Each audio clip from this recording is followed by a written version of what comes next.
कौरव सेना में 3 ही बच्चे हैं। कौन कौन? अश्वत्थामा, कृपाचार्य, कृतवर्मा। बाकी सब मारे जा चुके हैं। दुर्योधन अधमरा पड़ा है। दुर्योधन की जांग को गदा से भीम ने तोड़ दिया है। वो आधा मुर्दे के समान युद्ध भूमि में पड़ा था। अश्वत्थामा ने आकर के 2-4 बातें मन में भर दी। अश्वत्थामा को भी जोश आ गया। वो गया और 5 पांडवों के बालकों के सर काट करके ले आया। पकड़ लिया अर्जुन ने। फिर भी दया करके द्रौपदी ने छुड़वा दिया। बोला नहीं, मुच्चता मुच्चता मेष ब्राह्मणों ने तरम। ब्राह्मण को मारना नहीं चाहिए। ब्राह्मण का बस थोड़ा सा अपमान कर दो, वही मृत्यु है। इसकी पहचान छीन लो। और ब्राह्मण की पहचान क्या है? शिखा, जनेऊ, चंदन, ये सब ब्राह्मण की पहचान है।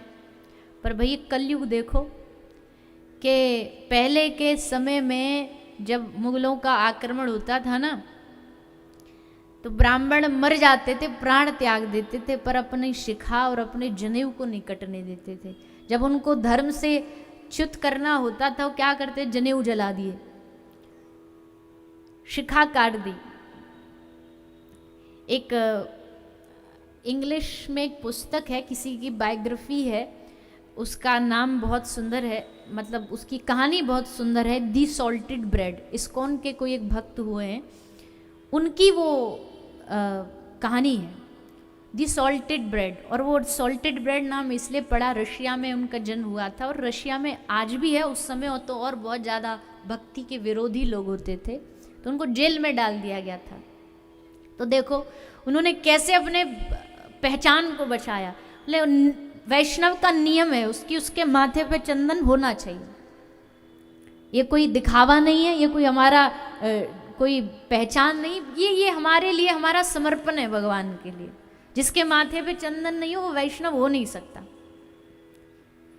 तो अब चंदन कैसे लगाएं? उनका चंदन की जो भी था, उनके डिब्बी विब्बी सब फेंक दी गई थी। तो उन्होंने कैसे चंदन लगाया? टूथपेस्ट से।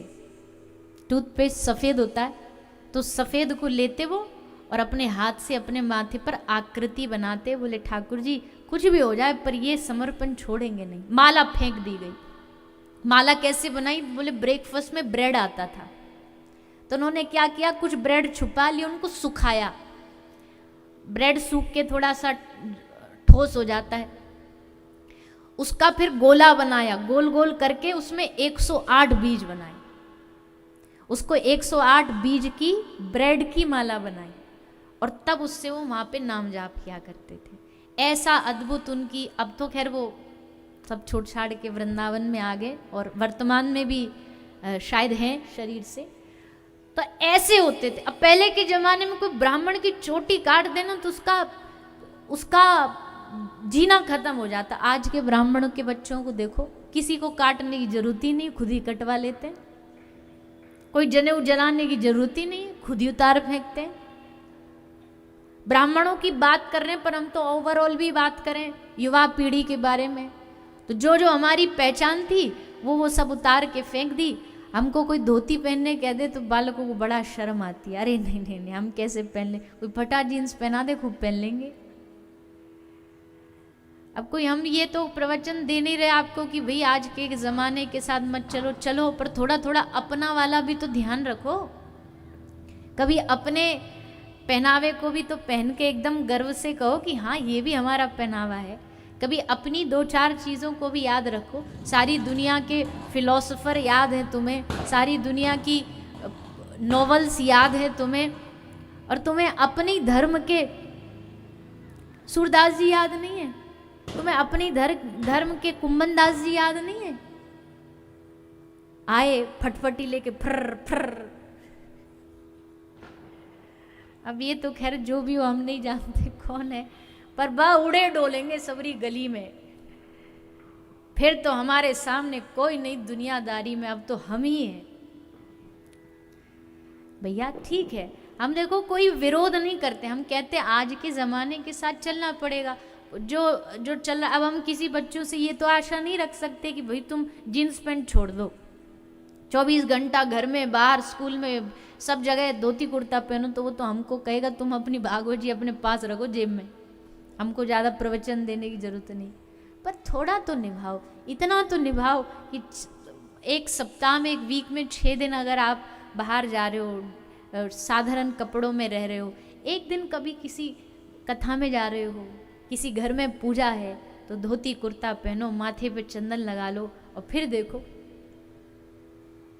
आजकल तो कृपा है भगवान की, थोड़ा थोड़ा बदलाव भी आ रहा है। महापुरुषों की कृपा से हमने कई लोग देखे ऑफिसेज में कंठी पहनते हैं, माला पहनते हैं, चंदन लगा के जाते हैं।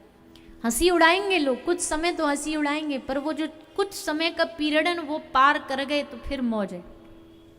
उस समय नहीं कि भाई अच्छा ये दिखे ना तो चलो हटा दो, दुबका लो, शर्ट से दुबका लो, ढक लो इसको, माथे का चंदन ऑफिस पहुंचे हटा दिया, बोला अब नहीं दिखना चाहिए। हम भारत में जीते, हम अमेरिका में थोड़ी जीते, और अमेरिका में तो फिर भी आसान है, वहां आप चंदन माथे पे लगा के कंठी पहन के जाओ, कोई देखेगा भी नहीं आपको, नॉर्मल है भाई। वहाँ तो अलग अलग विचित्र विचित्र फैशन है, ये भी कोई फैशन होगा। हमको ही कई माताएं आकर के बोल देती ब्यूटीफुल डिज़ाइन, अब उनको कैसे समझाए ब्यूटीफुल डिज़ाइन। एक और हमारा ये तो है, ये एक रज का होता है, यहाँ बहुत सारे वैष्णव बैठे, उनके माथे पे आपने देखा होगा काला चंदन होता है, उसको भारत के लोग नहीं समझते। हमको इंटरव्यू में बोलते कभी कभी आप काला चंदन लगाते हो, वो भैरव बाबा का है क्या? वो हमारे ब्रज की रज है, ब्रज की माटी है। तो काला वो दिखने में ऐसा लगता है जैसे कोई टैटू, दिखने में जो नहीं जानकार होगा तो वो कभी कैसा काला लगा देते, कोई अंग्रेज मिलता है, वो तो ब्यूटीफुल टैटू, वो भी माथे पे कौन टैटू बनवाएगा तो वहाँ कोई इतना विशेष ध्यान भी नहीं देता, खूब लगा के भी। और भारत में लगा के जाओ तो ऐसे घूर घूर के देखेंगे कोई दूसरे प्लेनेट से आए हैं। ऐसा नहीं होना चाहिए, बच्चे कैसे सीखेंगे? इसलिए हमारी सबसे यही प्रार्थना, युवा आजकल तो कथा में खूब आता है, खूब बढ़ चढ़ के आते हैं, बिल्कुल नहीं शर्माओ, जो जो कहता कहने दो, माथे पे तिलक लगा के जाना तो खूब जाओ, गलत काम नहीं कर रहे। अच्छा गलत करें तब क्या, खुलेआम जो लोग करते हैं, अब लोग कहेंगे ये उम्र नहीं भजन की, हम कहते हैं ये उम्र भजन की नहीं है, तो क्या शराब पीने की उम्र है? ये उम्र भजन की नहीं है तो क्या केवल क्लब्स में जाके नाचने की उम्र है? तो फिर भजन कब करोगे?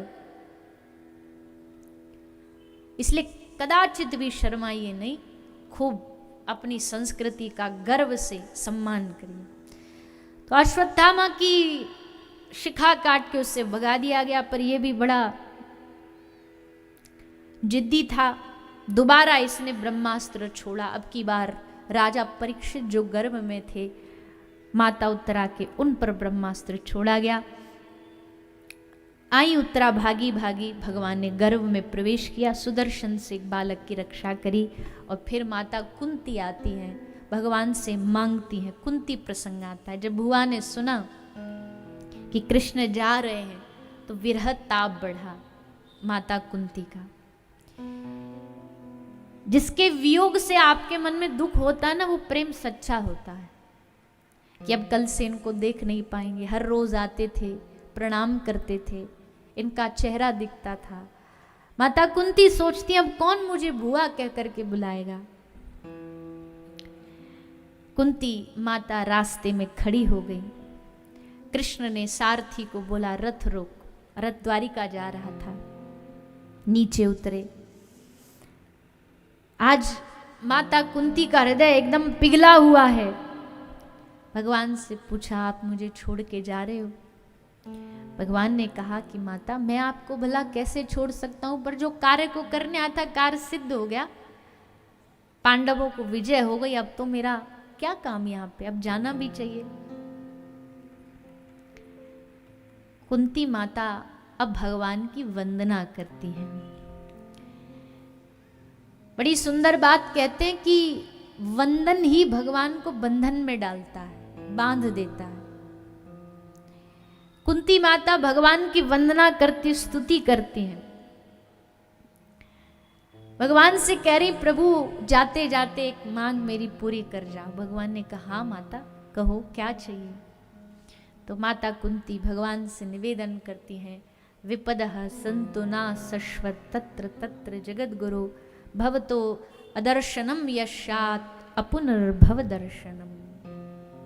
आप ही ने बोला ना अभी काम हो गया मेरा, अब मैं जाता हूँ। शायद अब तक हम उसी दुख संकट में पड़े रहते तो आज आप छोड़ के थोड़ी जाते। इसलिए प्रभु कृपा करके मुझे देना है तो वही दुख, वही विपत्ति, वही संकट वापस दे दो। दुख व्यक्ति को विनम्र बना देता है, दुख व्यक्ति को भीतर से मजबूत बना देता है, दुख व्यक्ति को भगवान को याद करने पर मजबूर कर देता है। दुख में होंगी लाखों कमियां, पर दुख में ये अच्छी चीज भी है कि व्यक्ति दुख में एकदम कोई किसी का भी साथ रहे ना रहे, पर उसको भगवान के साथ की सबसे ज्यादा याद आती है। इसलिए कुंती कहती है प्रभु इस दुख से अच्छा क्या, सुख के माथे सिल पड़े जो हरि हृदय से जाए।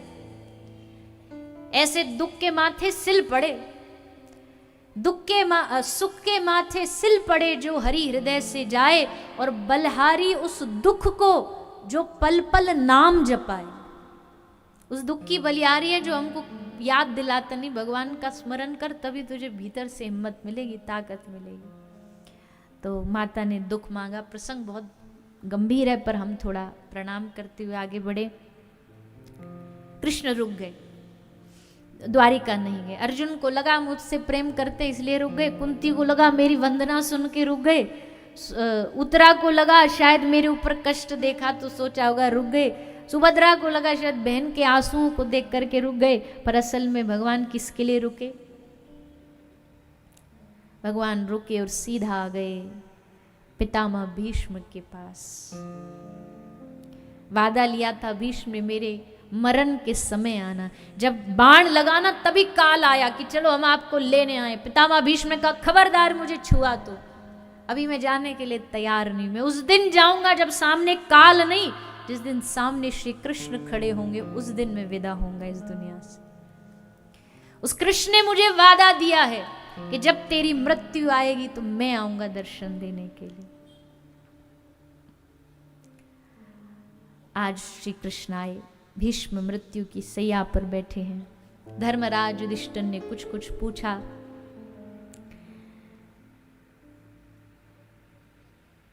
पितामह भीष्म ने सबका उत्तर दिया और फिर कृष्ण से कहा प्रभु इसने तो सारी जिज्ञासाएं थी पूछ ली, पर मेरे मन में भी एक प्रश्न है। जहां तक प्रभु, जहां तक मेरी बुद्धि, मेरी मति काम करती है, मुझे याद है मैंने इस जीवन में कोई पाप नहीं किया,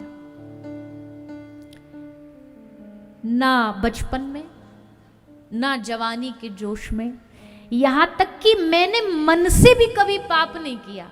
तन से तो छोड़ दो, अगर मुझे अपने मन पर मजबूती है, एकाग्रता है, कंट्रोल है, तो मुझे याद है कि मैंने कोई पाप नहीं किया। ना कोई युवा प्राय काल, यौवन काल में कोई पाप हो जाता, मैंने वो भी नहीं किया। फिर भी मुझे इतना बड़ा ये कष्ट क्यों सहना पड़ रहा है?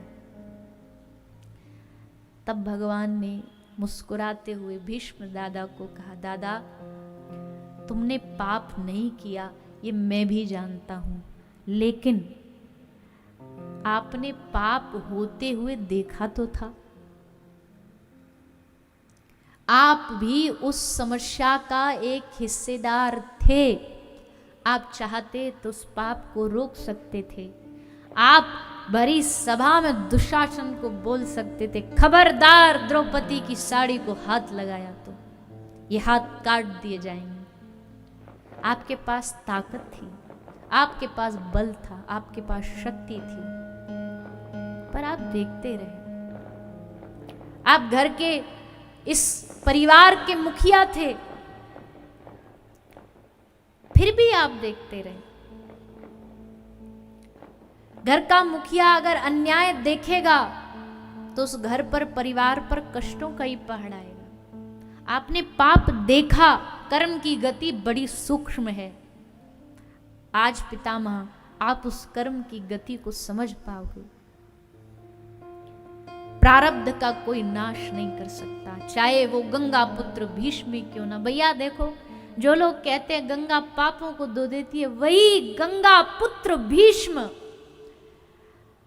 उस पाप का परिणाम काट रहे हैं। क्यों? कर्म, कर्म प्रधान विश्व करी राखा, कर्मण्येवाधिकारस्ते मा फलेषु कदाचन। इसमें कोई गंगा की मैया, गंगा का कोई श्रेष्ठता कम हो गई ये नहीं है, लेकिन ये बता रही, स्वयं गंगा भी कहती है भैया तुम्हारे अनजाने के किए गए अपराधों को कभी भूल हो गया, पश्चाताप करने आ गए तो मैं माफ कर दूंगी, अन्यथा कर्मों का भुगतान तो तुमको स्वयं करना पड़ेगा।